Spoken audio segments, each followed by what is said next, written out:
Buenas tardes. El Ateneo del Club Universitario de Buenos Aires tiene el agrado de presentar la conferencia del doctor en biología Pablo Guili, quien nos hablará sobre la alianza del pastizal y la armonía entre la producción y la conservación de la naturaleza, promoviendo la conservación de las pampas a través de una ganadería sustentable de pastizal. Pablo Guili es licenciado en biología y doctor en ciencias naturales, egresado de la Universidad Nacional de La Plata. Ha trabajado a lo largo de más de 20 años en diversos proyectos de conservación de ambientes y de especies amenazadas, tanto en áreas naturales protegidas como fuera de ellas, en el ámbito estatal y en diferentes ONGs. Lo dejo con él. Muchas gracias. Bueno, gracias. El agradecido soy yo. Siempre que me dan la oportunidad de contar lo que hacemos, para mí es grato, es un honor. Así que agradezco yo la oportunidad que se me ha dado.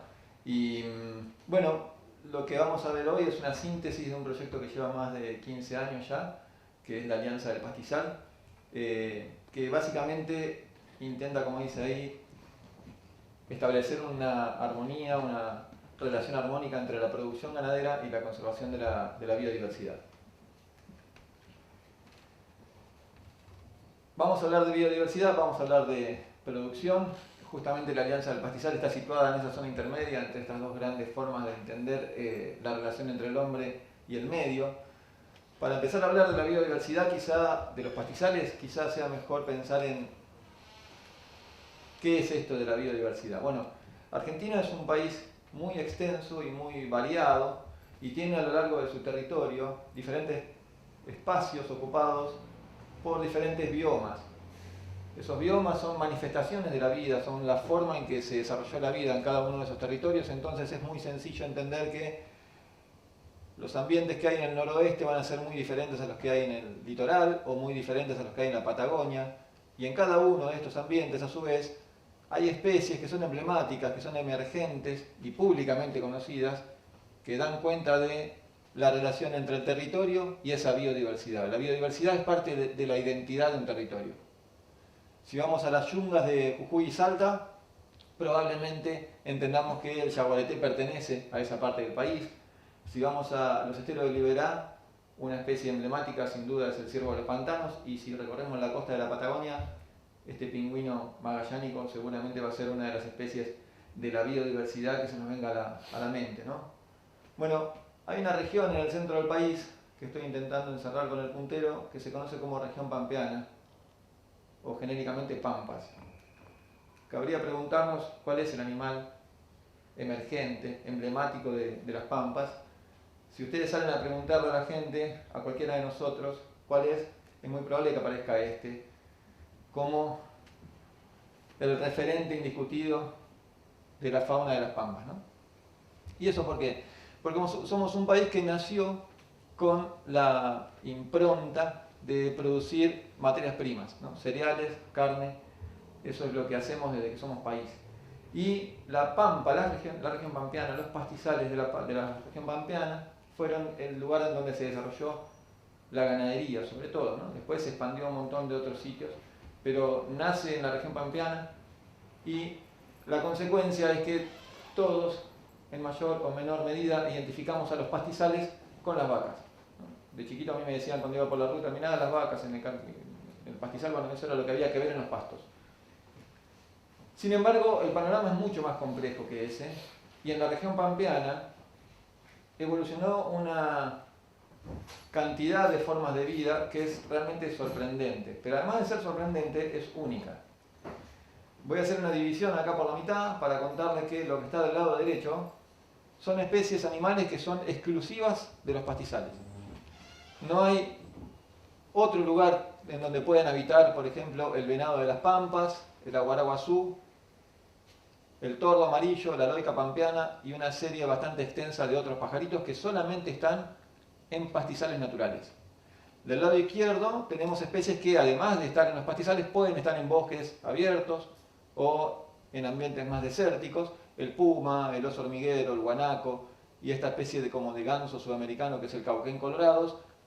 Además de estar en otros ambientes, necesitan en algún momento de su vida los pastizales naturales. Estos son algunos nada más de los referentes reales, indiscutidos, que ha dado como origen ese gran bioma de los pastizales pampeanos, ¿no? ¿Y qué pasa con esa región del país y con esos animales? Bueno, son cada vez más raros. ¿Por qué? Porque las pampas se están perdiendo a medida que avanzan sobre ese territorio algunas formas de producción como la agricultura, las forestaciones o, en tercer término, cada vez con más importancia, ciertas formas de desarrollo urbano. La consecuencia del avance de estas actividades es que queda menos del 20% de los pastizales naturales originales de Argentina. Y dentro de ese 20%, la mayor parte de los pastos de los territorios ocupados por pastizal están en manos privadas, porque siguen siendo lugar de producción. Entonces, hay solamente un 1% protegido bajo alguna de las categorías de protección que conocemos: parques nacionales, reservas provinciales, parques provinciales. Así que buena parte de los pastizales se reemplazó, el resto está dedicado a la producción, hay muy poca protección. Se puede hacer esta cuenta y es muy sencilla. Si no tenemos protección, hay reemplazo y modificación, el resultado es que hay extinciones. Las extinciones son la pérdida de una expresión de la vida, ¿sí? Puede ser una pérdida total a nivel global, como le pasó a este chorro esquimal. Este es un animal taxidermizado en un museo. No queda ninguno vivo en ninguna parte del planeta, se extinguió totalmente de la naturaleza. Era un chorlito que migraba todos los años de Canadá y Estados Unidos, donde se reproducían, a nuestras pampas en nuestro verano, que sería su invierno. Y hace más de 50 años no se tiene conocimiento de un espécimen vivo. El que está a la derecha es un yetapá chico, un pajarito parecido al venteveo. No sé si alguno de ustedes sale a mirar pájaros. El venteveo es uno de los pájaros de la ciudad que come insectos. Bueno, este también come insectos. Supo tener una distribución más o menos amplia en el sur de Brasil, Paraguay, el norte de Argentina. Hoy logramos extinguirlo de Argentina, o sea que es una extinción local. Y las poblaciones del yetapá chico se refugian en algunos lugares de Paraguay y lugares muy puntuales de Brasil. O sea, las dos especies, en diferente medida y en diferente escala, han sufrido esta suma de factores. ¿Sí? Falta de protección, modificación y reemplazo de los pastizales. Les voy a hacer una síntesis de por qué nosotros ponemos el foco en las aves y por qué nos interesan tanto los pastizales. Este es un gráfico que muestra dónde están las aves amenazadas del país. Pastizales, el ambiente marino, los bosques y otros ambientes. Fíjense, la columna más grande, más alta, es la de los pastizales. Esto quiere decir que en Argentina son los pastizales los que tienen la mayor cantidad de especies amenazadas de aves. Ese que encerré ahí es un yetapá de collar, parecido al yetapá chico de recién. Más grande, quizás un poquito más común. Ahí lo tienen en una foto. Fíjense lo que le pasó al yetapá de collar. En 1840 ocupaba toda la región pampeana. Y a medida que fue pasando el tiempo, 1900, 1921, 1950, empezó a retraerse y hoy solamente encuentra un refugio apropiado para seguir adelante con su vida evolutiva en Corrientes y Formosa. Ese proceso documentado da cuenta de lo que le sucedió a nuestros pastizales naturales también. Y estos son sus compañeros de viaje, ¿no? El aguaraguazú, el venado de las pampas, el escuerzo. El escuerzo no hay más, escucha, no hay más. Bien, esta es la parte mala de la historia, ¿sí? Es el diagnóstico. Uno va al médico, empieza a toser, bueno, se hacen unos análisis, tenés esto. Bueno, ¿qué hacemos con esto? ¿No? Uno puede elegir quedarse ahí o puede elegir hacer cosas. ¿Cómo se puede conservar este ambiente tan importante, tan valioso, tan productivo y tan único? Hay algo interesante en relación a los pastizales y la ganadería, que es que, al fin y al cabo, las formas de vida más amenazadas que conocemos de los pastizales están en vínculo con algunas formas de ganadería. Esto quiere decir que a lo largo de la historia de nuestra forma de producir sobre los pastizales, algunas formas de ganadería terminaron sirviendo como refugio para estos bichitos amenazados. ¿Sí? Entonces, hay que aclarar que son solamente algunas formas pero es completamente compatible pensar en escenarios en donde la producción ganadera se da al mismo tiempo y en el mismo lugar que la conservación de la biodiversidad. Ahora, hice énfasis en esta idea de que no todas las ganaderías son iguales. Bueno, voy a diferenciar la ganadería en dos grandes clases. Acá hay gente que sabe el tema y me podría tirar con algo. Hay un montón de opciones de producción ganadera, pero yo voy a ser simplista y voy a quedarme con dos opciones. Lo que consideramos ganadería convencional, que está basada en un pastoreo continuo. Esto implica que el animal, la vaca, elija qué comer, cuándo, y esa selección produce un deterioro permanente en el pastizal, porque las especies menos ricas o menos palatables son las que empiezan a predominar. La vaca elige comer lo que más le gusta. Es una forma de producción muy dependiente de insumos. Hacen falta determinadas semillas, determinados fertilizantes, determinados herbicidas, determinados insecticidas. Permanentemente hay que inyectarle al suelo una enorme cantidad de insumos. Y esta forma de producción en general es poco amigable con el ambiente. ¿Por qué? Porque el ambiente en sí, el pastizal, se degrada, y además para volverlo y mantenerlo productivo hay que estar permanentemente inyectándole diferentes insumos. En general, en estas formas de ganadería, las aves que aparecen y se pueden establecer y adaptar son las más plásticas, ¿sí? Las que toleran condiciones más extremas, como este tero. El tero, que ustedes lo pueden ver en cualquier parque o en un country o en una plaza, es uno de los emblemas indiscutidos de esa ganadería convencional. ¿Cómo funciona este ecosistema? Si se remontan a lo que vieron en la escuela primaria, en donde había productores, consumidores y consumidores secundarios, bueno, en este ecosistema hay un solo productor, y lo pongo en singular, que es una planta. Y hablo de una planta en singular porque en general lo que se pretende es que toda la producción se lleve a cabo en base a una pastura, un verdeo o algo que en general se siembra, se cultiva. Hay un solo herbívoro funcional que es la vaca y hay un solo carnívoro en este sistema que importa, que somos nosotros, ¿no? Este es un esquema muy simple, pero también es muy difícil de sostener en el tiempo, porque esta simplicidad empieza a ser cada vez más dependiente de energía, cada vez más dependiente de insumos, cada vez más dependiente de trabajo. Lo que nos dimos cuenta es que a lo largo de más de 15 años, otras formas de producción ganadera, que en líneas generales consideramos que se puede definir como pastoreo controlado por ambientes, es una alternativa válida, en donde lo que hace falta es un manejo adaptativo. El productor o el responsable de la producción tiene que estar permanentemente adaptando las medidas a medida que van cambiando las condiciones del sistema productivo. No hay una receta que funcione y que sea infalible. Hay que conocer el campo, hay que saber leerlo, pero también saber leerlo implica saber aprovechar todo el potencial que tiene. Está basado en tecnología de procesos. Eso quiere decir que esos procesos naturales que se dan en el campo al final terminan siendo herramientas de manejo. Y uno, acudiendo a esas herramientas, empieza a prescindir cada vez más de los insumos. Y esta forma de producción es mucho más compatible con la conservación de la biodiversidad, y además de haber teros, va a haber especies como esta, que es una mosquita dominicana, que también supo ser común, y así como el yetapá de collar se fue retrayendo y hoy está en algunos lugares y nada más. ¿Por qué?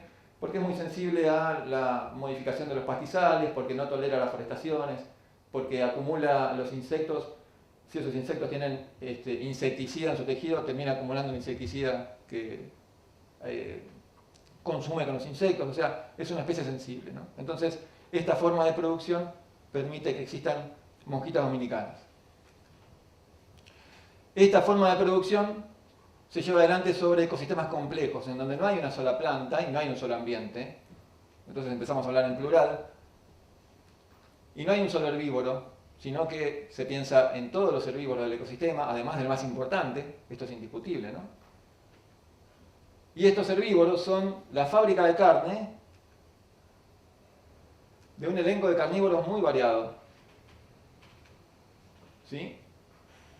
Además de, obviamente, el que lo sostiene y lo maneja, ¿no? Que somos nosotros. Bien, la Alianza del Pastizal tiene una historia, como les decía, de más de 15 años. Nace en 2004 cuando se hizo un ejercicio técnico tratando de identificar cuáles eran los lugares en donde había más prioridad para actuar, para evitar la extinción de especies de aves. Y nos dimos cuenta que en ese momento, en 2004, muchos de esos lugares eran pastizales. Y esta especie, el tordo amarillo, podría ser un símbolo de esa importancia, de esos ambientes importantes para las aves en los pastizales. En 2006, una federación de organizaciones ambientalistas, que es BirdLife International, se pone en contacto con los socios en el Cono Sur, Aves Argentinas para nuestro país, y sus socios en Uruguay, Paraguay y Brasil, y se da así la primera opción, digamos, de alianza al pastizal con el apoyo del Servicio de Pesca y Vida Silvestre de Estados Unidos,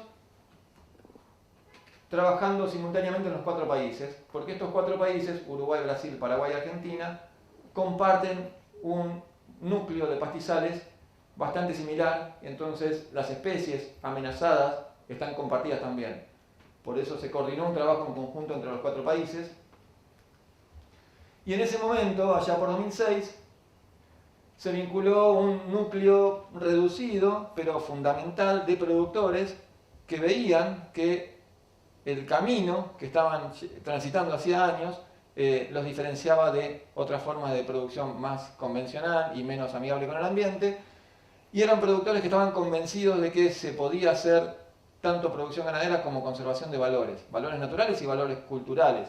Ese núcleo seminal fue sumamente importante. Ahora les voy a contar por qué.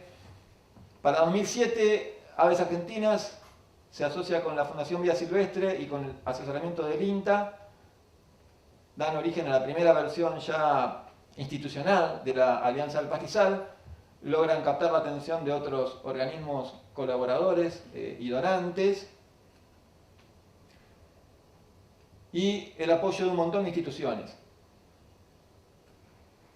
Y para 2009 se da un hito importantísimo, que es la exportación del primer embarque de carne con el sello distintivo de Alianza del Pastizal desde un consorcio ganadero de Santa Fe hacia Europa, con el apoyo de otras organizaciones.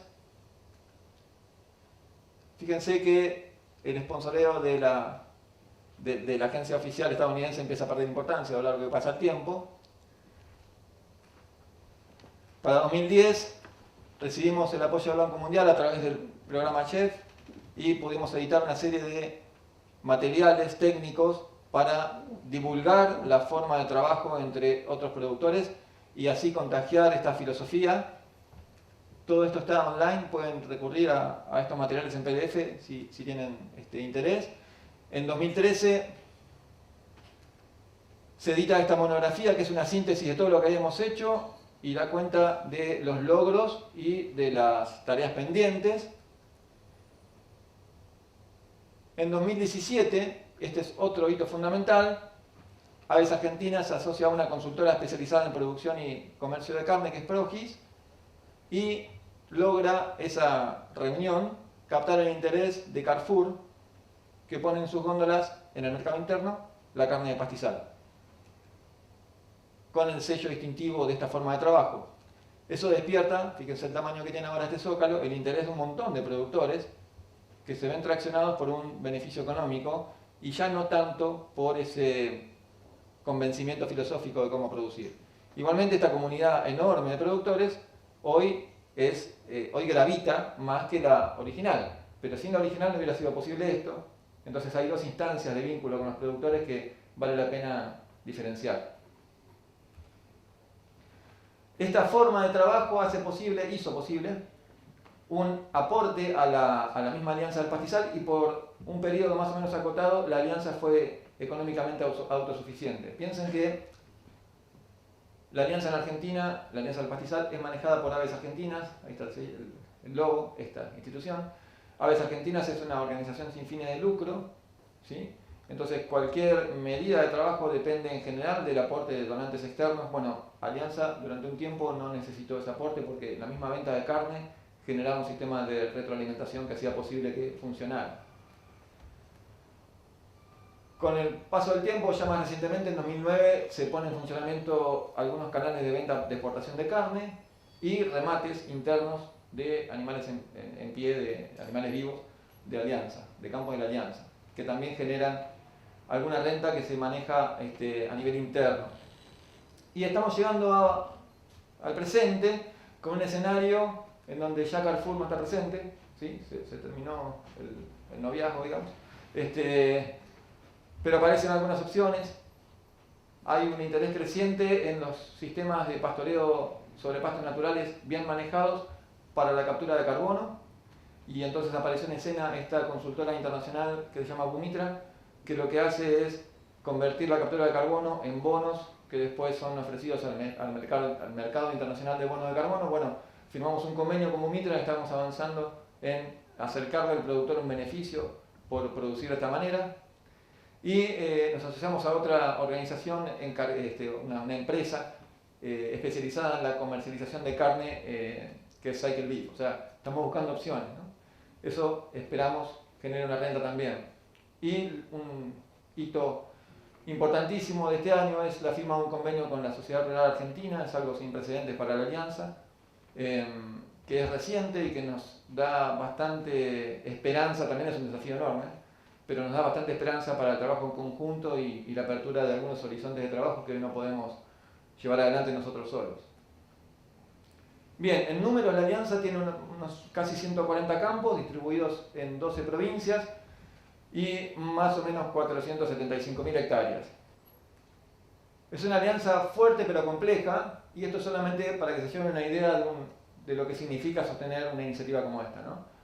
Es imposible llevar adelante algo así de manera solitaria. Hay que buscar reunirse, hay que buscar armonizar, limar asperezas, sostener diferencias, pero encontrar un bloque de organizaciones, actores y personas que estén comprometidas con un objetivo común, ¿no? Que es lo que sintéticamente muestro acá con todos los logos que intervinieron o intervienen actualmente en la Alianza del Pastizal.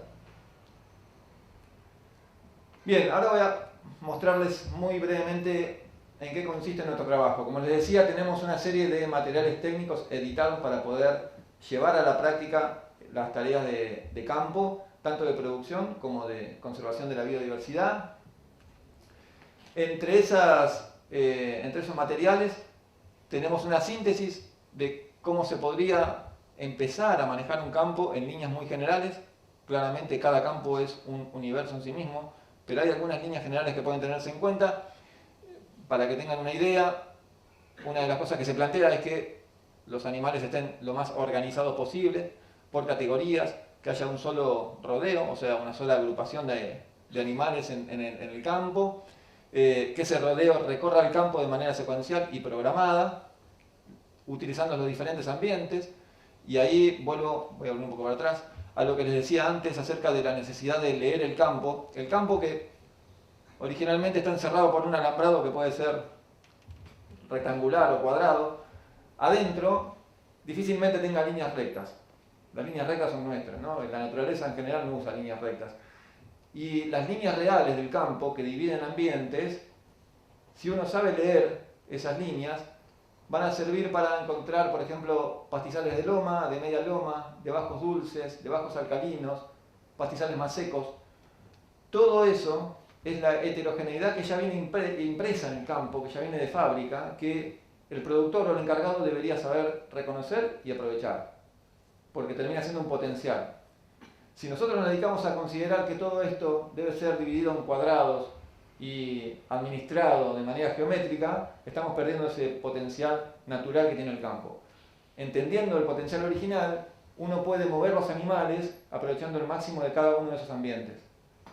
¿Sí? No es lo mismo un pastizal en la loma que en un bajo alcalino, no es lo mismo un pajonal seco que un pajonal fresco. Hay un montón de opciones que aparecen cuando uno empieza a entender el campo pisando el pasto y no desde una oficina, ¿no? Es un compromiso que el productor o el responsable tiene que asumir antes de llevar adelante este tipo de prácticas. Les decía entonces, tener los animales en un solo rodeo y moverlos de manera más o menos rápida y secuencial a lo largo de todos los ambientes. Se pueden construir bordos para contener los excedentes de agua y usar el agua como un recurso, el agua superficial. la quema de los pajonales, cualquier forma de uso del fuego tiene que ser sumamente responsable, pero hay programas de quema de pajonales que están contenidas y contempladas en la alianza. Se puede pensar en enriquecer el pastizal que hay adentro del campo con lo que crece por fuera, en las banquinas o en las áreas que no son productivas. Hay un montón de acciones y de opciones que tenemos en cuenta y que están disponibles en ese material que les digo, ¿no? De esta manera, manejando un campo de esta manera, aparecen diferentes paisajes. Sostenemos diferentes paisajes, usando a la vaca como herramienta modeladora, ¿no? Y esos paisajes son el hábitat de todas estas especies y de muchas más. Esto que estoy diciendo en realidad se apoya en investigaciones científicas que ya llevan muchos años, más de 15, pero nosotros tuvimos que salir a demostrar que lo que proponíamos tenía sentido, así que también hicimos nuestras propias investigaciones. Una de las cosas que hicimos fue ver qué es lo que realmente protegen los campos de la Alianza del Pastizal. Así que en un lapso muy breve de solamente 15 días recorrimos los campos de la Alianza desde Corrientes hasta el extremo sur de Buenos Aires para ver cuáles eran las especies de aves que había y nos dimos cuenta que en total había 190 especies de aves. Para que se den una idea, Argentina tiene unas 1000 especies. O sea que más o menos el 20% está metido en los campos de la Alianza del Pastizal.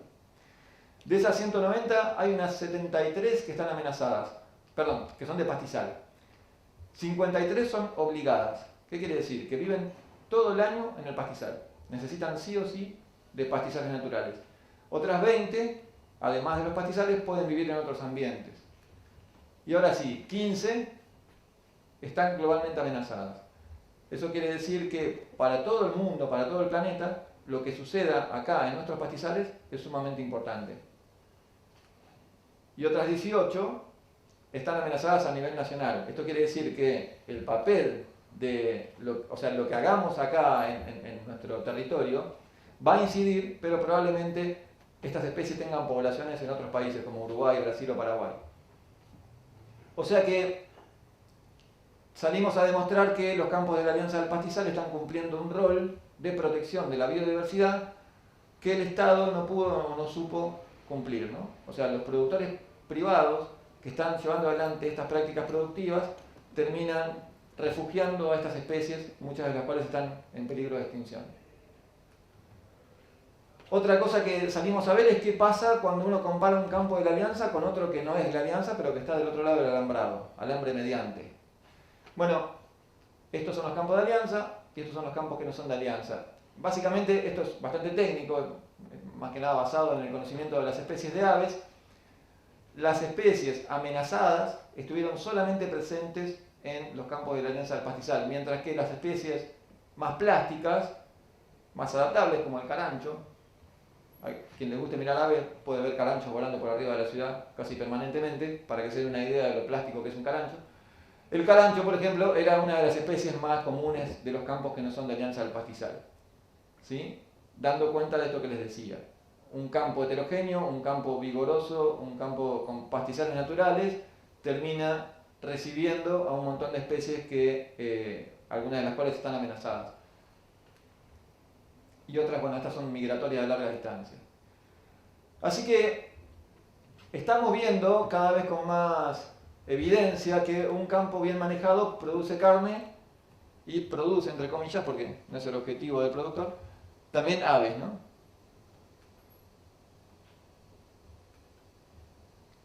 Salimos a buscar nidos. Bueno, encontramos nidos de todo, incluyendo patos nidificando en el pastizal. El pato es una ave acuática, bueno, en algunas matas de pasto aparecen nidos de este pato que es el pato barcino. Pero también hay ñandús, inambúes o perdices, este es un pico de plata. Nos dimos cuenta que cuando uno promueve heterogeneidad, le está dando pequeños espacios a algunas especies de aves que necesitan de esos pequeños espacios. Cuando uno plantea el manejo del campo de manera cuadrangular, esos pequeños espacios desaparecen. Porque lo que sucede adentro de un potrero cuadrado es que el tapiz termina siendo homogéneo y no hay espacio para la heterogeneidad. Bueno, cuando sí existe esa diferencia de ambientes, también existe un montón de opciones para reproducirse para un montón de especies distintas. Este se llama tachurí canela. Es un pajarito amenazado de pastizales, migratorio. Viene acá, mide más o menos esto. No sé cuánto será esto, pero es así. Viene acá en verano, nidifica y cuando empieza a apretar el frío se va para Colombia o el norte de Brasil, todos los años.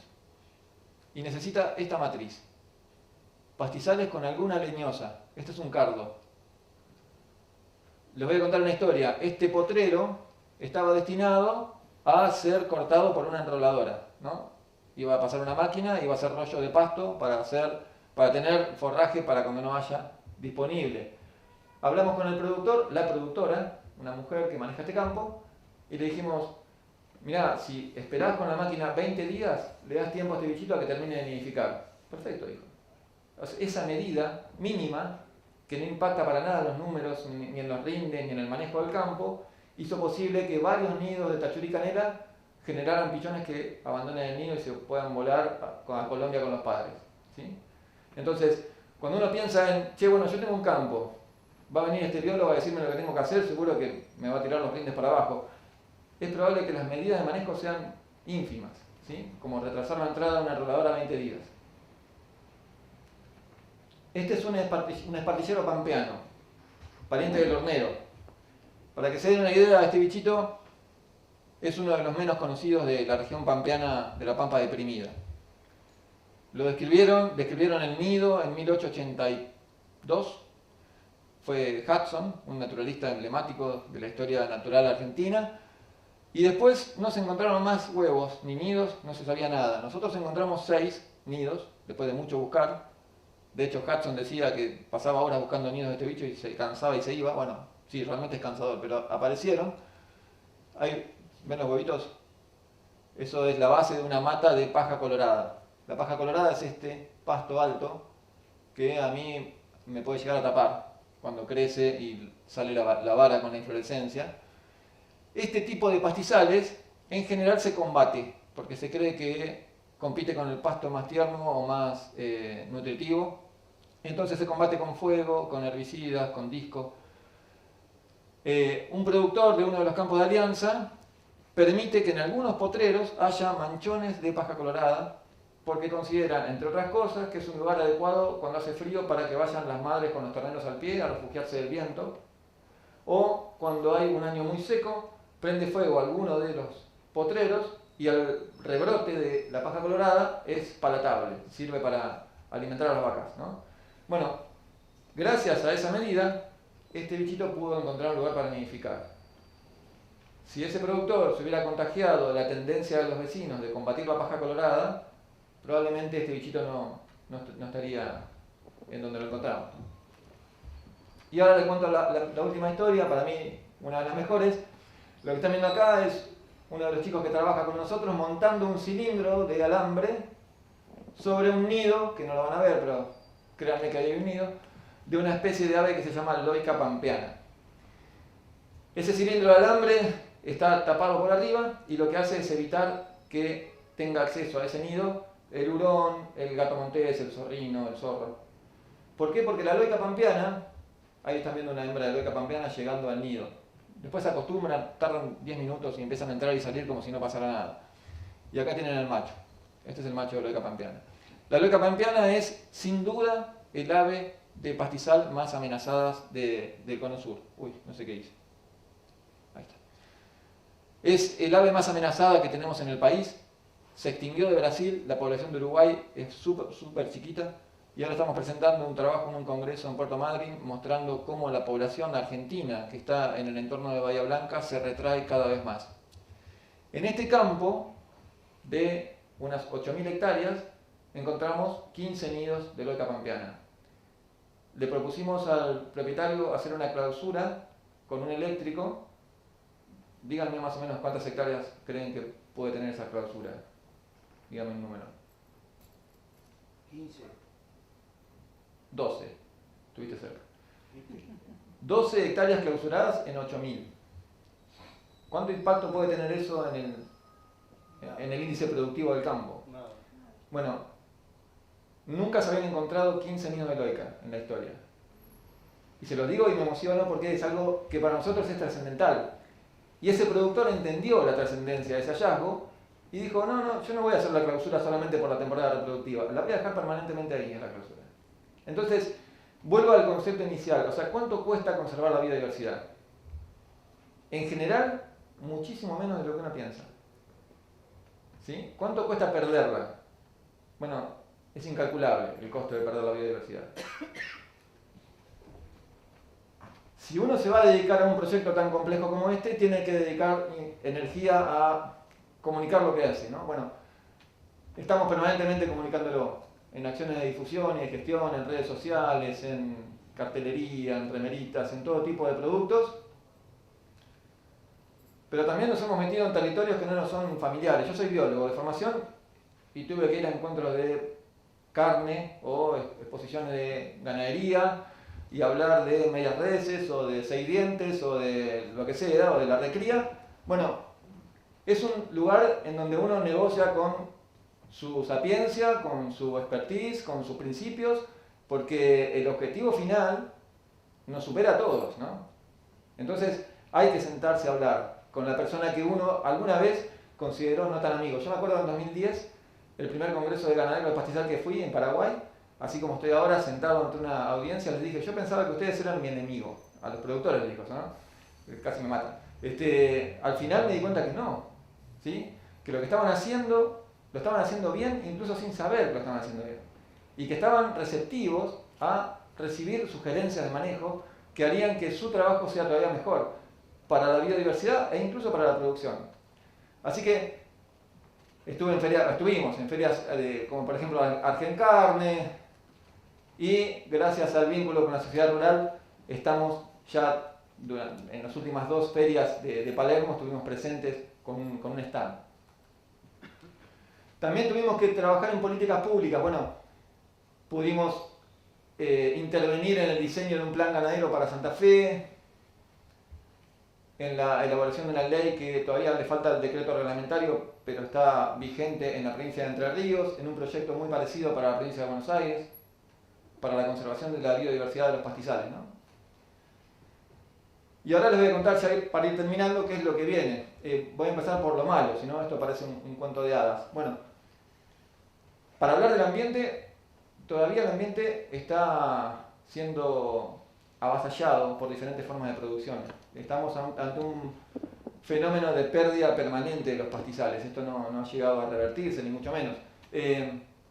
Y la mayoría de las formas de producción ganadera son convencionales y no son amigables con el ambiente, ¿no? Con la biodiversidad. Si hablamos de la producción, hoy la producción ganadera se considera una de las formas de producción más responsables de la emisión de gases de efecto invernadero. Y hablo de la ganadería como si fuera una sola actividad, ¿no? Basándome en esa ignorancia que define a la ganadería como una sola cosa. Después voy a hacer una aclaración al respecto. La expansión de la ganadería a veces se da a expensa de pérdida de ambientes naturales. El ejemplo más importante, más notable, es el que sucede permanentemente en Brasil. En Brasil la ganadería aumenta a medida que se reduce el bosque amazónico. Bueno, eso para nosotros no es inconcebible, ¿no? Y por último, el consumo de carne está siendo cada vez más cuestionado, ¿no? Movimientos animalistas, veganos, están poniendo en juicio, digamos, cuestionando permanentemente el consumo de carne. O sea que hay un panorama desafiante. Después están las complicaciones, están en esta zona de tensión de la que hablaba recién, ¿sí? Por suerte ya hay un camino allanado y no es tan difícil, pero al principio es incómodo porque para los productores venimos a impedir, a molestar y a restringir, y para los conservacionistas más verdes somos los que somos funcionales al sistema que destruye el ambiente. Así que manejarse en esa zona gris no es sencillo. Por suerte es cada vez más sencillo, pero no lo es todavía del todo, ¿no? Y tenemos muchas cosas por mejorar. No tenemos un umbral que nos deje satisfecho, todavía no alcanzamos ese umbral territorial que nos diga, bueno, ya estamos abarcando un área lo suficientemente importante como para garantizar la conservación de los pastizales. Tenemos que generar más información técnica sobre cómo manejar los pastizales de manera apropiada. Hay que trabajar mucho la idea de pertenencia en los productores para que se empoderen de la idea, para que se sientan parte de una iniciativa que tiene una filosofía atrás y no solamente una posibilidad de una mejora económica en los rindes. Hay que impactar más profundamente y de manera más masiva en políticas públicas, eso es algo que todavía no hemos logrado. Y tenemos que abrir las opciones para los productores para que puedan seguir haciendo las cosas bien, como decimos nosotros, ¿no? Las opciones comerciales de todo tipo. Y ahora sí, para terminar, hay algunas oportunidades. El mundo está pidiendo cada vez más alimentos de esta naturaleza, ¿no? Que sean saludables para el medio ambiente y que sean saludables para la gente. Yo hace poquito estuve en México, en el norte, donde se está organizando una especie de alianza al pastizal en las praderas que tienen ahí en el norte, en Chihuahua, y me encontré con gente que está trabajando lo mismo en otra parte del mundo, y de hecho se está planteando una alianza al pastizal con otro nombre a nivel mundial para 2026, y nos dimos cuenta también que esta forma de producción de carne es la mejor posible, ¿no? Entonces ahí vuelvo a la idea esta de que la ganadería es está señalada como una de las formas de producción más responsable de la generación de gases de efecto invernadero. Bueno, la ganadería sobre pastizales naturales es una actividad que captura carbono, no que emite.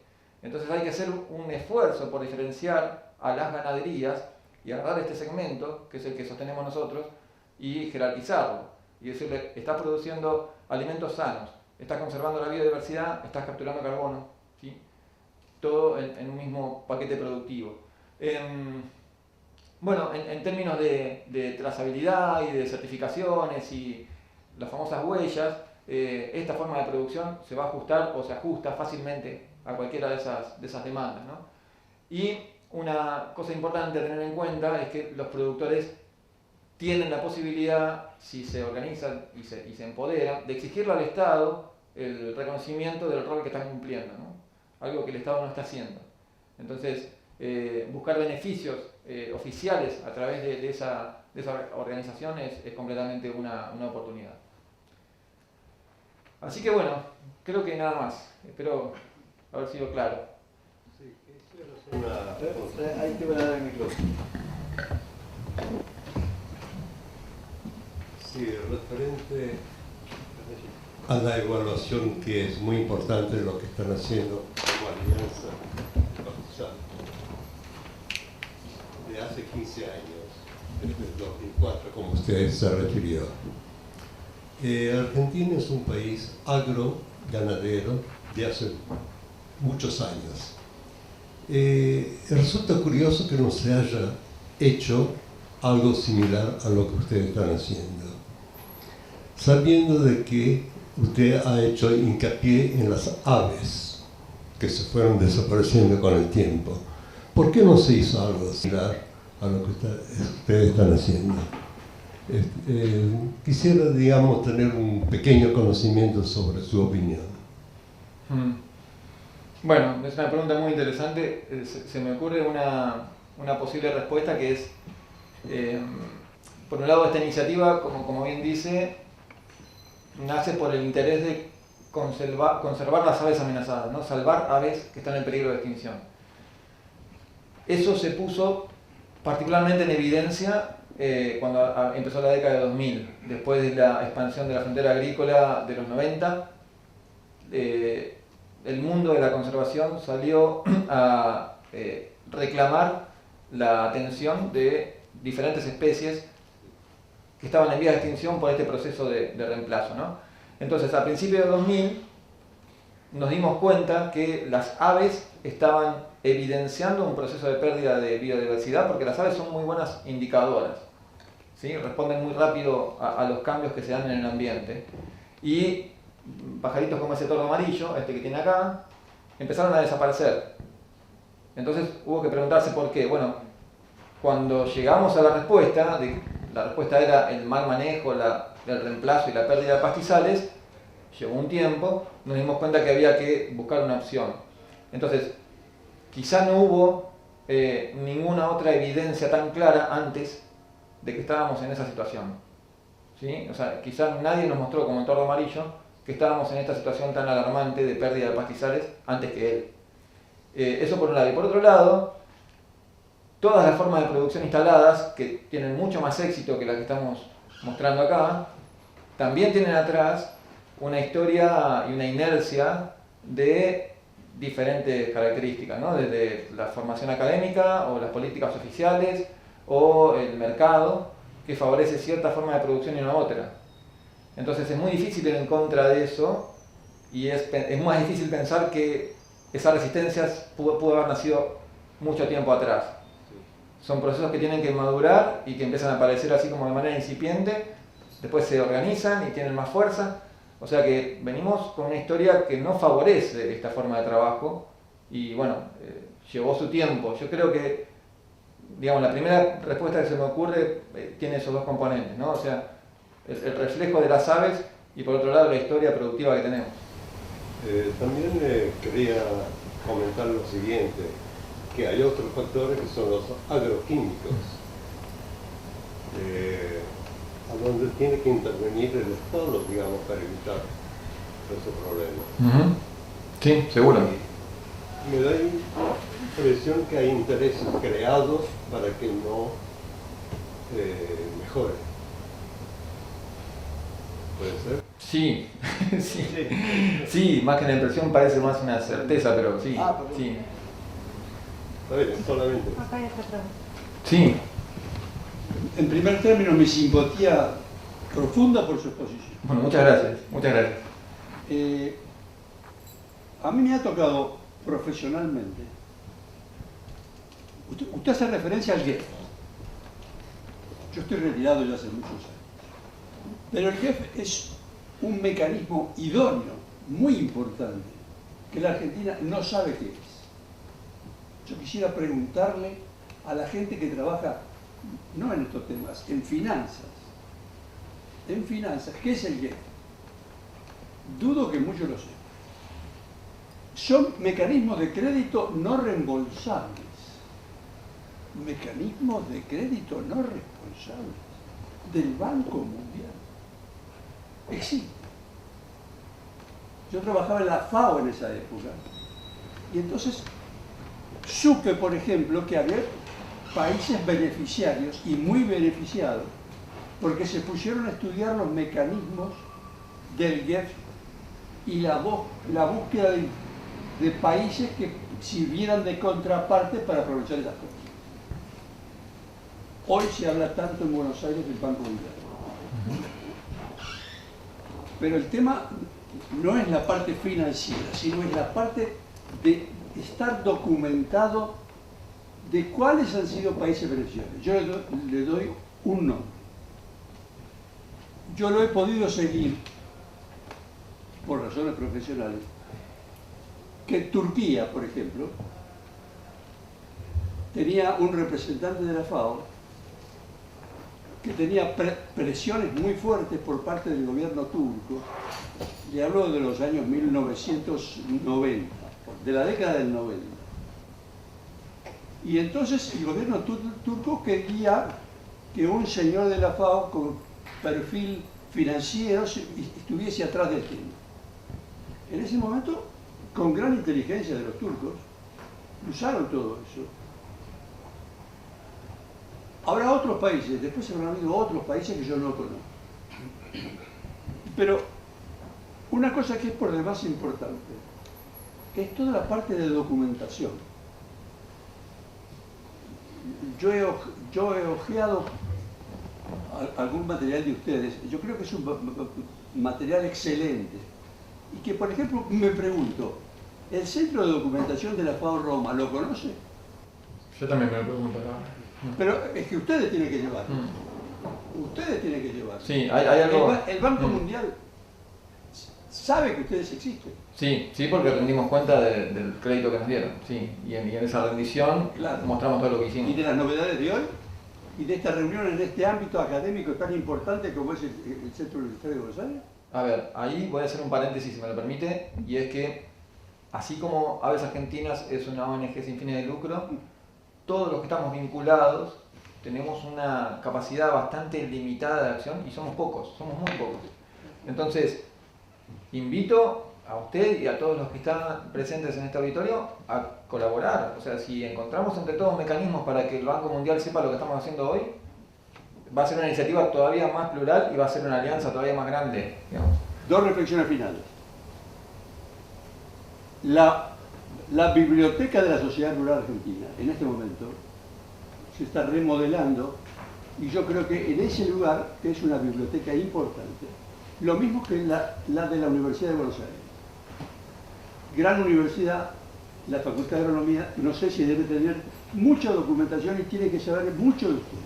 Sí, sí, la FAUBA colaboró con nosotros, sí, sí. Me alegro profundamente de lo de la Sociedad Rural Argentina. Y tengo 65 años de Sociedad Rural, así que cuando me cruce con el presidente le voy a decir el privilegio que tuve de haber escuchado. Bueno, muchas gracias.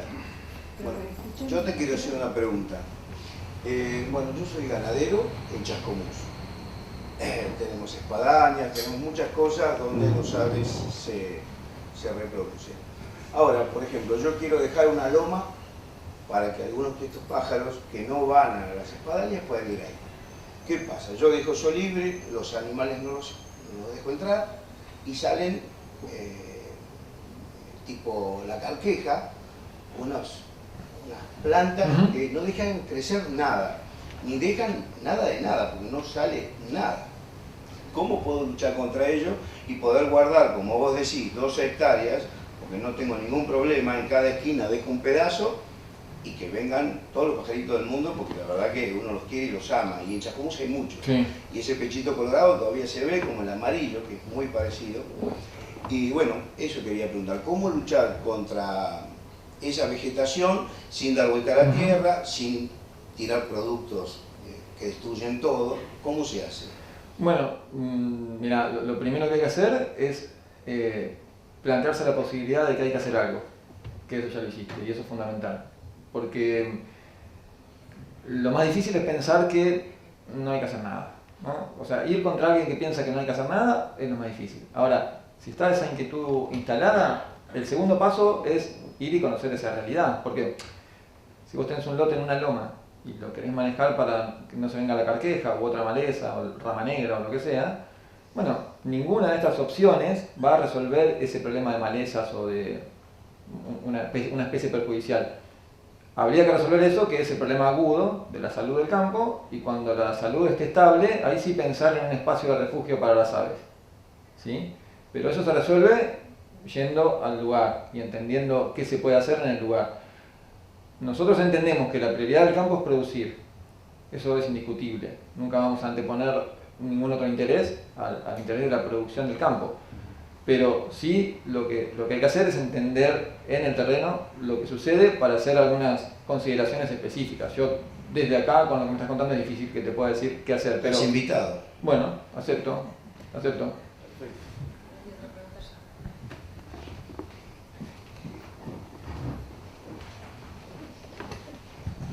Muy interesante, te felicito. Muchas gracias. Nosotros tenemos un campo en Maipú. Y yo tengo varias cuestiones que también me gustaría conversar personalmente con vos, porque si bien es un modelo muy interesante, tiene sus complejidades. Una de las grandes complejidades que tenemos en este momento es una invasión feroz de Caraguatá, que quizás lo conoces. Bueno, y eso empieza a complicar el manejo.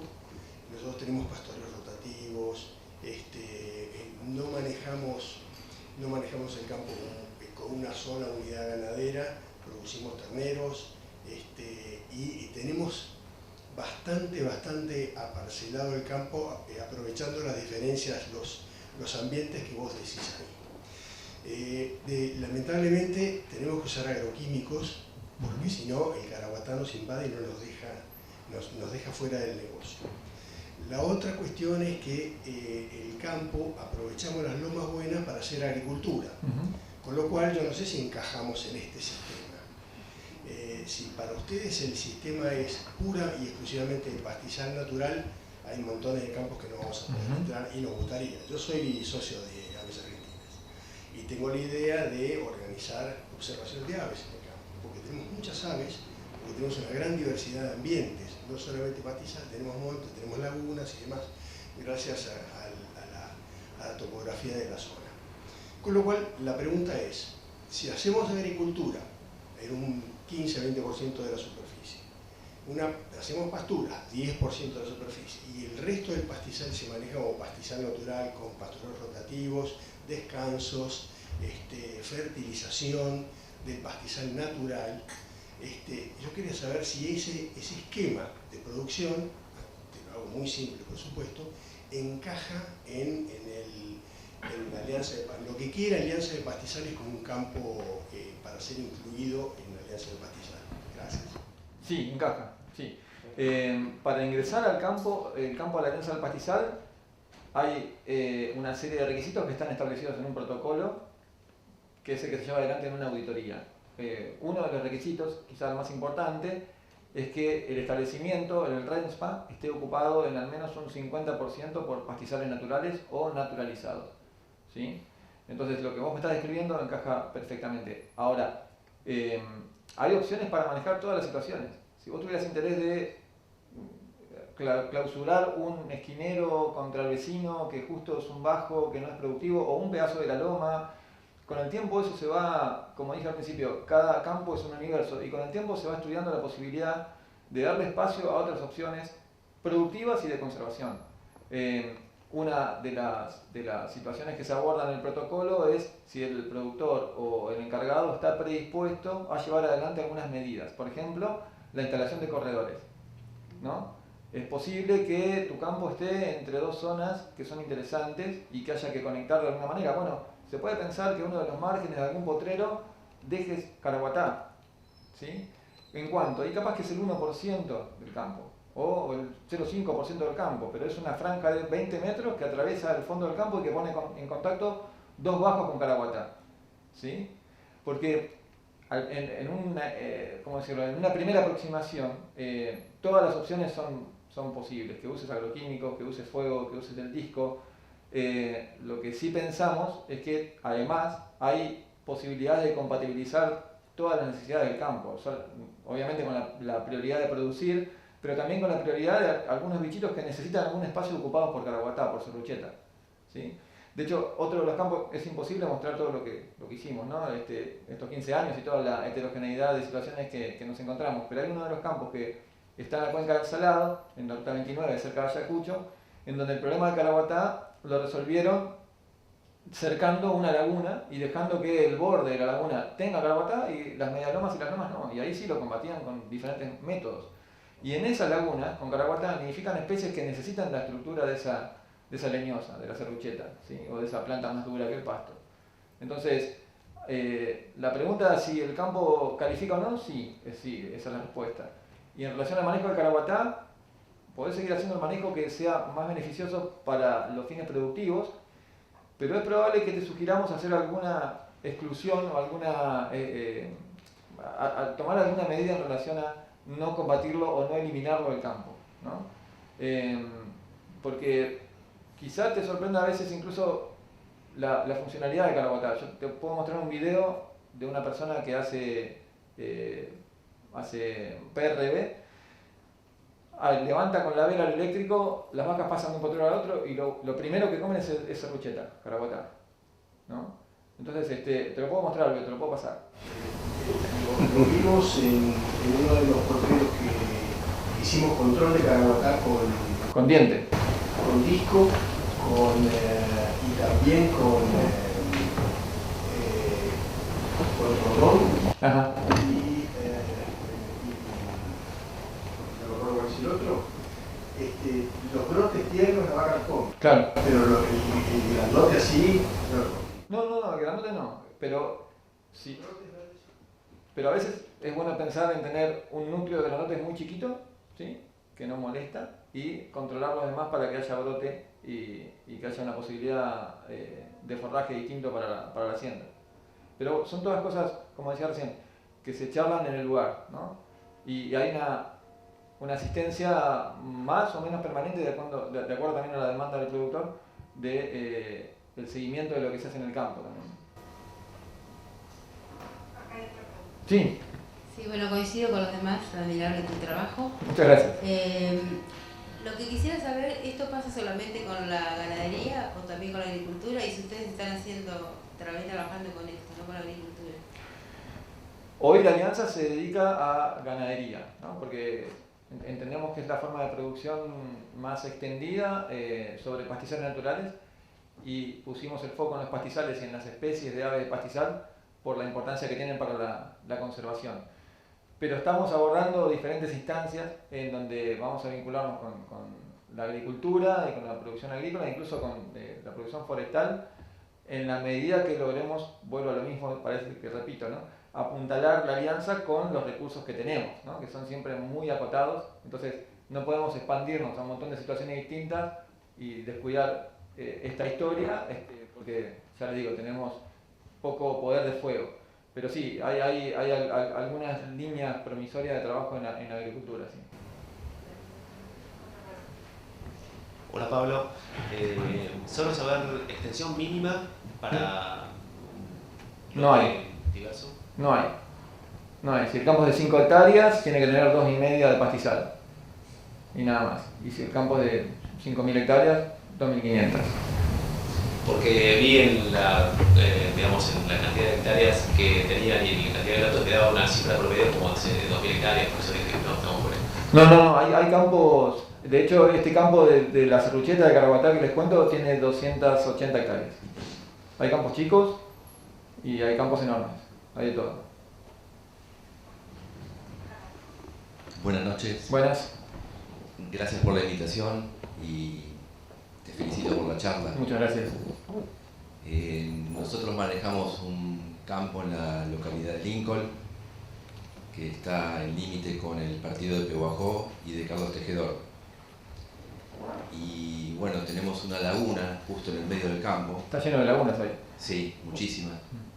Que el agua viene de otro campo y pasa por el nuestro y va para otro campo. Y la laguna nuestra se llama la Laguna de los Flamencos. Hay unos flamencos preciosos que gracias a esta charla los estoy valorando. Hermosos, unos colores de distintas tonalidades y bueno, el agua es muy salada y ni siquiera las vacas las toman. Claro. Quería preguntar y desde ya invitarte a través de Gerardo una visita y ver cuál sería el tratamiento del agua como para poder mejorar las condiciones de numerosas especies de aves que hay. Pero ¿cuál es el objetivo que te estás planteando? O sea, conservar el cuerpo de agua. Claro, para los flamencos. Claro, tal cual. Bueno, la buena noticia es que a los flamencos les gusta mucho más el agua salada que la dulce. Y cuanto más salada, mejor. Y de hecho son los animales que viven en el agua más salada del mundo. O sea que si el problema es conservar flamencos, mejor que sea salado el cuerpo de agua.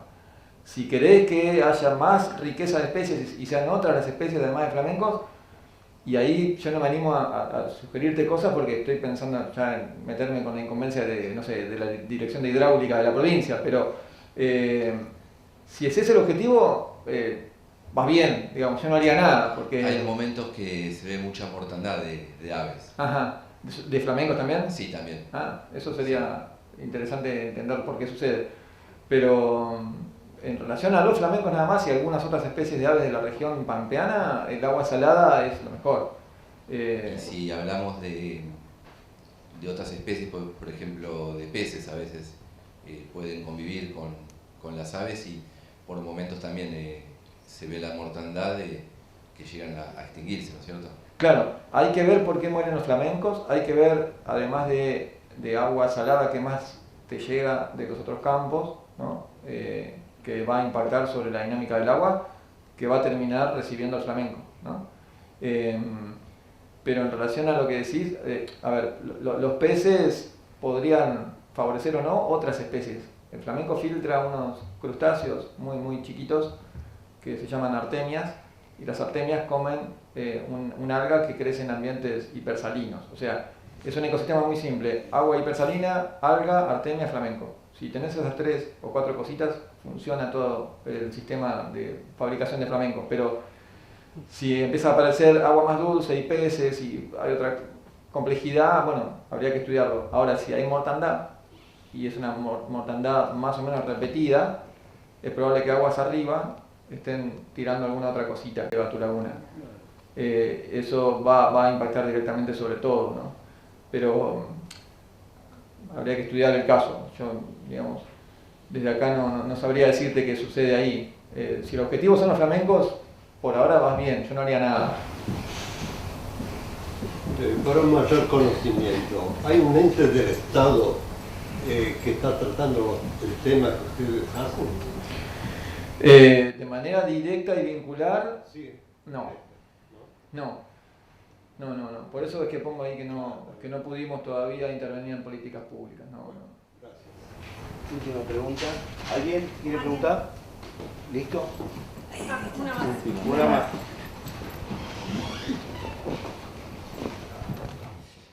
Pablo, quería preguntarte cómo es el proceso, digamos, básicamente cuán complejo es modificar la geometría de los potreros.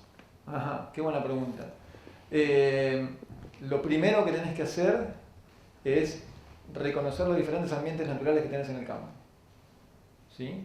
Una vez que reconoces esos ambientes, que en líneas generales son los que mencioné ahí, sobre todo para los campos de los pastizales de la región pampeana, te diría la pampa deprimida, que es donde más se estudió este sistema.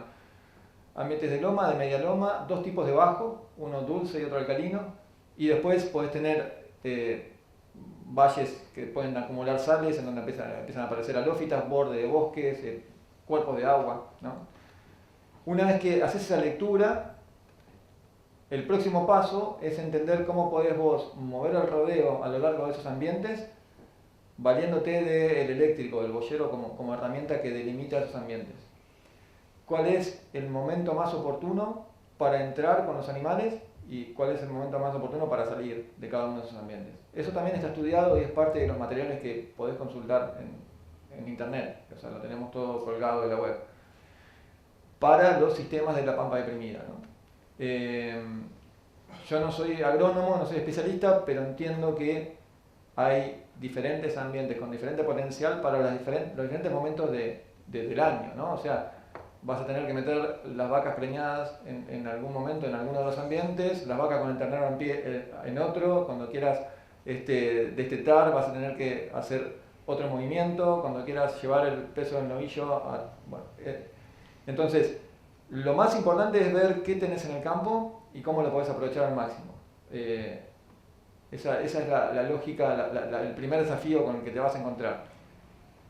En realidad el primer desafío es vincularte con el campo de manera más personal, ¿no? Y más, voy a decir algo, puede llegar a sonar medio cursi, pero más desde el sentimiento con el campo. Eso es sumamente importante, empezar a sentir el campo.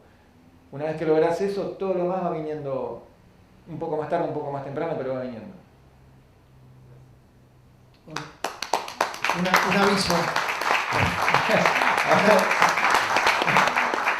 Quería avisar que a partir de esta charla, en noviembre estamos evaluando hacer una visita de avistaje de aves en la sede de Arbolito, en la Angostura. Así que bueno. Sí, de hecho quiero aprovechar la intervención de José para contarles que estoy acá gracias a él, ¿no? José es una de esas personas que si yo tuviera que ponerlo en una de estas presentaciones lo pondría como, ¿vieron cómo puse esos pocos productores pero fundamentales de la alianza? Bueno, José tiene esa visión para la agricultura, es uno de esos diferentes que van a marcar el inicio de una forma de trabajo, ¿no? Yo estoy convencido de eso. Y gracias a él, a su propia inquietud, yo estoy acá, porque fue él el que me vino a buscar y con él recorrí algunos lugares y me invitó a participar de este espacio y me invitó también a pensar en lo que se va a hacer en Villa La Angostura, así que me sumo a la invitación que les acaba de hacer para que se contagien. Nueva actividad en el club.